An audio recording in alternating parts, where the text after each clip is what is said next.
Pierre Palmade entre la vie et la mort, vidéo terrifiante de sa voiture après l'accident dévoilé. Ce vendredi 10 février, Pierre Palmade a été victime d'un grave accident de la route impliquant 7 autres personnes, dont 2 auraient immédiatement pris la fuite. Dans la nuit, des images impressionnantes des véhicules après la collision ont été dévoilées. Les Français se sont couchés sur une bien triste nouvelle ce vendredi 10 février. Dans la soirée, aux alentours de 19 h, Pierre Palmade a été victime d'un grave accident de la route. Selon les informations du journal du dimanche, l'accident se serait produit à hauteur de la commune de Villiers-en-Bière en Seine-et-Marne, à proximité de Damary-lès-Lys, sur la RD 372.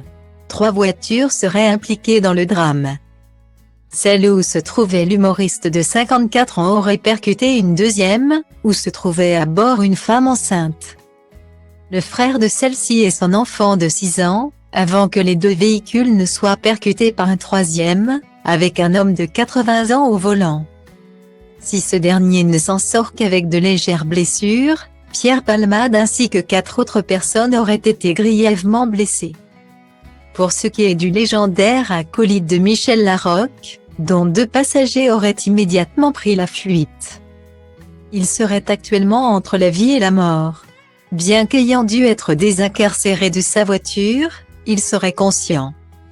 Selon Le Parisien, Pierre Palmade aurait été transporté vers l'hôpital Bicêtre au Kremlin-Bicêtre, Val-de-Marne. Il souffrirait, d'après Le Figaro, d'une fracture du fémur et du tibia et possiblement d'une hémorragie interne. Un bilan qui paraît presque miraculeux à la vue des images des voitures endommagées.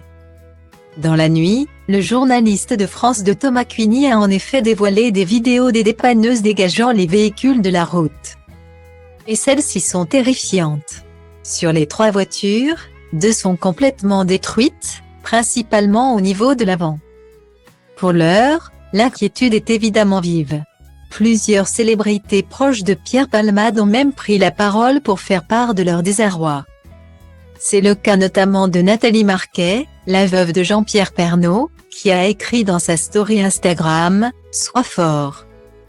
On pense très fort à toi et on prie, mais aussi pour cette femme enceinte et son fils. Toutes nos pensées vont aux victimes ainsi qu'à leurs familles. »